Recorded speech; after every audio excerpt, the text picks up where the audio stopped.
कोई इतनी सी उम्र में इतना हिम्मत कैसे जुटा सकता है, अपने आप को इतना स्ट्रांग कैसे बना सकता है। जिस उम्र में आजकल लड़के लड़कियां अपने माँ बाप के आंचल में छुपे रहते हैं, अपने माँ बाप के साए के अंदर रहते हैं, एक लड़की ने, अंशु ने उस उम्र में अपने पिता को खोया, अपनी माँ को खोया, अपने जवान भाई को खोया, और जब अपना समझ के एक परिवार का उसने हाथ थामा तो उस परिवार ने भी अपना काम निकल जाने के बाद उस लड़की की ऐसी धज्जियां उड़ाई जो पूरे सोशल मीडिया ने देखी। उस लड़की की इज्जत पे वार किया, उसके पूरे गांव वालों के सामने उसको कलंकित किया, उसके माँ बाप को भी बदनाम किया, उसके भाई पर भी इल्ज़ाम लगाए और उस लड़की की इज्जत को तार तार करने की कोशिश की, क्योंकि उनको अपना वर्चस्व स्थापित करना था यहाँ पे। आज जब वो लड़की अपने गांव पहुंची, अपने माँ बाप की छोड़ी हुई विरासत अपने घर में पहुंची, उसने इतनी हिम्मत दिखाई कि एक आंसू तक नहीं गिराया। ऐसा नहीं था कि उसको रोना आ नहीं रहा था, लेकिन उसने इतनी हिम्मत दिखाई कि वो रोई नहीं। वरना आजकल लोग आंख में एक कचरा या तिनका जाने पे एक थंबनेल लगा देते हैं कि आधी रात को क्यों रोना आ गया। रो रो के ऑडियंस की सिंपैथी लेते हैं। आंसू गिराओ और सिंपैथी लो, बेचारे बनो और सिंपैथी लो। लेकिन उस लड़की ने इतनी हिम्मत दिखाई, जहाँ पे जब माँ बाप चले जाते हैं और एक बेटी के सामने अगर उन माँ बाप की तस्वीर तक आ जाती है ना, वो लड़की रो रो के घर भर देती है। लेकिन उस लड़की ने इतनी हिम्मत दिखाई, काबिले तारीफ थी, पूरी ऑडियंस की आंखें भर आई। बहुत सारे लोग वो ब्लॉग देख के रो भी गए होंगे, लेकिन वो लड़की नहीं रोई। So hello guys, Radhe Radhe, जय श्री कृष्णा। स्वागत है एक और नए वीडियो में।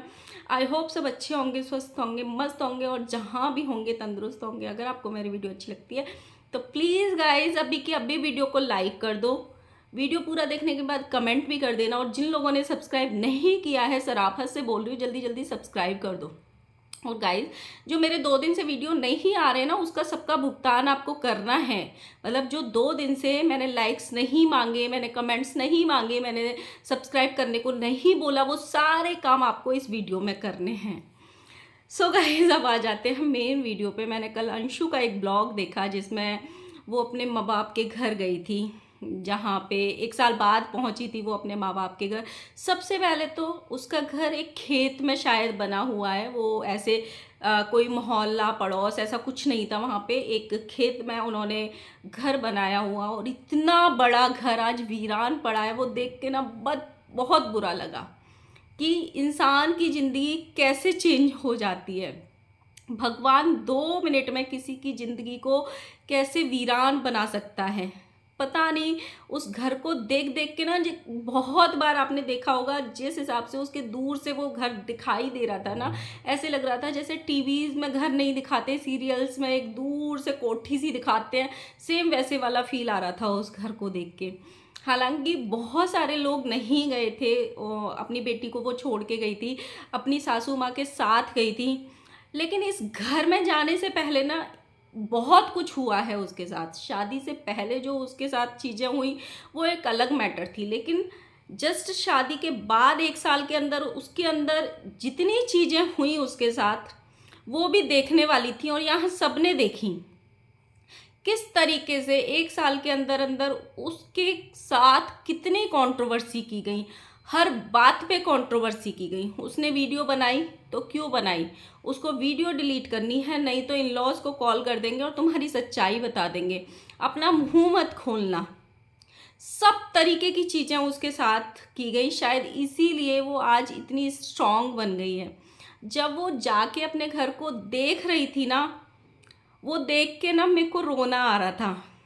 मेरे भी पेरेंट्स नहीं हैं, लेकिन मेरे भाई भाभी हैं और बहुत अच्छे हैं।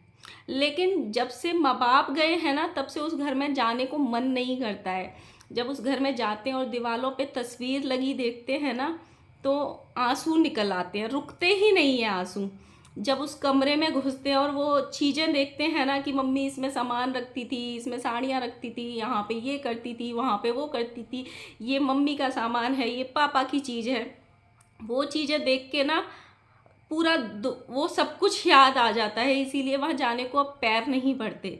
लेकिन जब मैंने अंशु को देखा ना उस घर में जाते हुए, जिस तरीके से वो दीवारों को, चीज़ों को निहार रही थी, इतना अच्छा घर, इतना सुंदर घर, इतना बड़ा घर, और भगवान ने सब कुछ साल 2 साल 3 साल में उसका छीन लिया। शायद यही रीज़न था, जिसके पास कोई नहीं होता है ना, उसको तो रिश्तेदार भी बदनाम कर देते हैं, मोहल्ले वाले, और गांव वालों की तो बात बहुत दूर है। शायद प्रॉपर्टी एक ऐसा लालच होता है कि जब एक लड़की, और वो भी 18 19 20 साल की लड़की, इतनी कम उम्र में अनाथ हो जाए, तो हर किसी की नज़र उस लड़की पे नहीं रहती है, उसके माँ बाप की छोड़ी हुई प्रॉपर्टी पे रहती है। हम तुम्हारा सहारा बन जाएंगे, लेकिन पहले हमारे अकॉर्डिंग चलो, हम जैसे जैसे बोल रहे हैं तुम वैसे वैसे करो, इस प्रॉपर्टी को बेच देते हैं, ये पैसा हम तुम्हारे नाम कर देंगे। ऐसा बहुत जगह होता है, बहुत जगह होता है। मैं एक किस्सा सुनाती हूँ। मेरे यहाँ पे ना एक फैमिली में सारे लोग हरिद्वार गए थे, और आते समय गाड़ी का एक्सीडेंट हो गया, पूरे परिवार का। एक साथ में 5 बॉडी उठी थी हमारे मोहल्ले से, सिर्फ उसमें एक 8 साल का बच्चा बच गया, जो गाड़ी में से उछल के खिड़की से दूर झाड़ियों में जा गिरा था। हालांकि एक बेटी भी बची थी उस छोटी, लेकिन उसने भी दम तोड़ दिया था 3-4 दिन बाद। सिर्फ माँ बाप भाई, बाकी पूरा परिवार चला गया था, सिर्फ एक 8 साल का बच्चा बचा। ताऊ जी थे, चाचा जी थे, बुआ थी, परिवार में बहुत सारे लोग थे, लेकिन वो 8 साल का बच्चा किसी से भी नहीं रखा गया। आप बिलीव नहीं करोगे, वो बच्चा पूरा दिन मोहल्ले में घूमता था, कभी चाचा के यहाँ रुकता था, कभी ताऊ जी के यहाँ रुकता था, और हालांकि सबके उतने ही एज के बच्चे थे, लेकिन उस बच्चे को ना प्रॉपर किसी ने नहीं रखा। फिर एक दिन ऐसा आया कि उनकी बुआ आई, वो बच्चे की बुआ आई और उस बच्चे को अपने साथ ले गई। उन्होंने ये किया कि उस पूरी प्रॉपर्टी को उस बच्चे के नाम किया, अपने पास रखा। कुछ टाइम जब वो बड़ा हो गया तो उसको हॉस्टल में डाला, और आज शायद वो 18-20 साल का तो होगा, क्योंकि आज से 15 साल पहले की बात है ये, 12-15 साल पहले की बात होंगी। तो ये होता है भाई, कोई साथ नहीं देता किसी का। वो बहुत कम लोग होते हैं जो सच में साथ देते हैं। लोग महान बनने के लिए, दुनिया को दिखाने के लिए चीज़ें करते हैं कि ये हमारा है, हमारे भाई का बच्चा है, हमारे पड़ोस का बच्चा है, हमारी बहन का बच्चा है, लेकिन ये रियलिटी है भाई, कोई साथ नहीं देता। ये मैंने अपनी आंखों से उस बच्चे के साथ देखा हुआ है। पूरे मोहल्ले वाले बात करते थे, लेकिन सब सिर्फ बात करते थे। ये होता है, तो उस लड़की के साथ भी सेम हुआ। और एक लड़की हो चाहे औरत हो, बहुत आसान होता है जब वो आपके अकॉर्डिंग नहीं चलती है तो उसके कैरेक्टर पे उंगली उठा दो, उसको बदनाम कर दो। जिसका पूरा परिवार होता है ना, वो लड़की भी 6 बार अगर गली में चक्कर काट देना तो मोहल्ले वाले उस लड़की के बारे में बात करने लग जाते हैं कि शायद ये लड़की का कैरेक्टर अच्छा नहीं है, इसीलिए पूरा दिन गली में घूमती है। शायद ये लड़की की नीयत अच्छी नहीं है, इसीलिए पूरा दिन छत पे खड़ी रहती है। ये हमारी दोगला समाज है ये हमारा। और बेटा कांड करके आ जाएंगे ना तो भी उनको ये बोला जाता है, जैसे मैंने अभी कुछ दिन पहले ही सुना था यहाँ पे यूट्यूब पे, लड़के तो होते ही ऐसे हैं, अगर उनको सामने कोई कम कपड़ों में लड़की दिखेगी तो वो तो यही करेंगे। यही है हमारा समाज। तो जब अंशु अपने घर में गई और जिस तरीके से वो अपने घर को निहार रही थी ना, और जब उसने वो फोटोज़ खोले ना अपने भाई के, अपने पापा के, वो देख के ना एकदम मेरी आंखों से आंसू निकल रहे थे।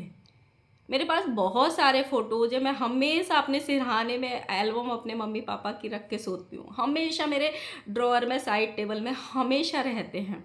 लेकिन उसकी जैसी हिम्मत नहीं है। मेरे घर में बहुत बड़ी फ़ोटो मैंने अपनी लगाई हुई है, लेकिन मैं कभी उस फ़ोटो को ज़्यादा देर तक निहारती नहीं हूँ, क्योंकि फिर आंसू निकलने लगते हैं।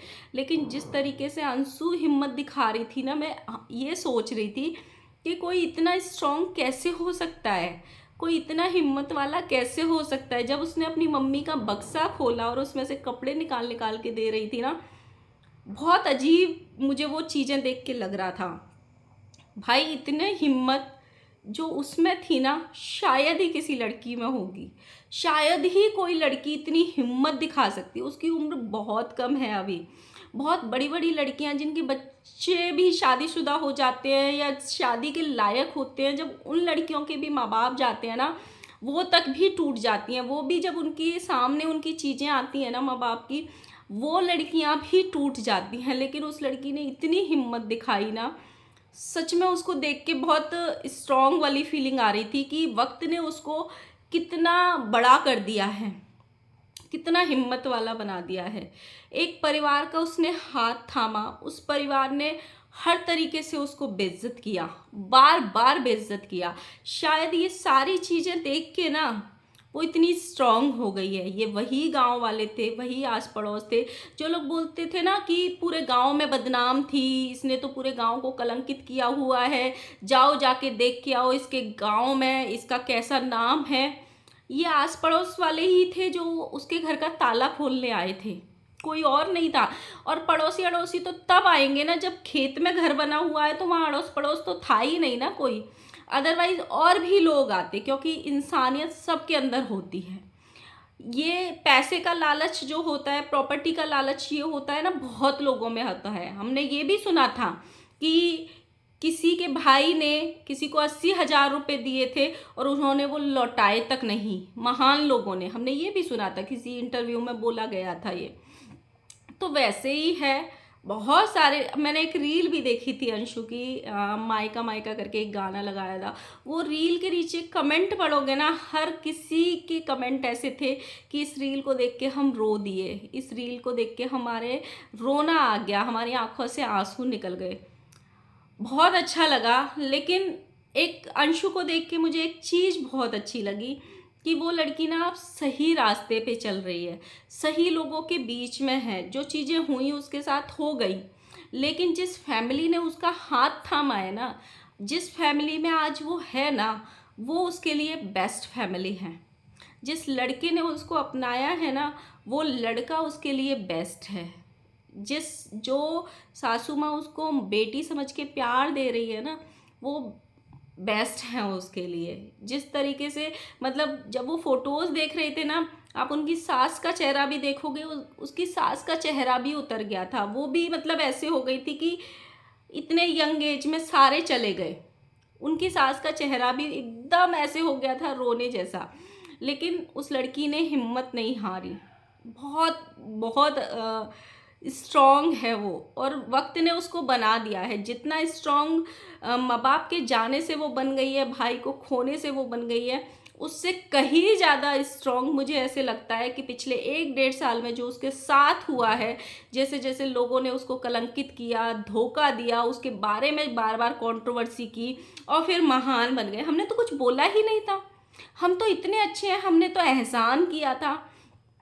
कभी उसका पक्ष भी सुनना, कभी उसकी भी बताई हुई चीज़ें सुनोगे ना, तो बहुत सारी चीज़ें निकल के आएंगी। लेकिन समटाइम्स ऐसा होता है कि दूसरे का पक्ष कभी आ ही नहीं पाता है, या फिर एक इंसान इतना हावी हो जाता है, या एक परिवार के लोग, जिसमें एक नहीं, दो नहीं, तीन नहीं, चार नहीं, कितने सारे लोग हैं, सामने से एक इंसान लड़ रहा होता है, सामने से एक इंसान अपनी बात रख रहा होता है, और दूसरी साइड 6 लोग मिलके बार करते हैं, तो कहीं ना कहीं उस इंसान की आवाज़ दब जाती है, उसको दबा दिया जाता है। क्योंकि एक परिवार के पास एक बहुत बड़ा पावर है कि जब भी लोग उनसे नहीं दबते हैं, वो किसी के परिवार पे जाते हैं, उनकी औरतों पे जाते हैं, उनकी बेटियों पे जाते हैं, उनकी धज्जियाँ उड़ाते हैं, इज्जतें उड़ाते हैं। जाने घर की, परिवार की कौन कौन सी बात जो पूरी दुनिया को नहीं पता होती है, उनको रखने में शर्म नहीं आती है।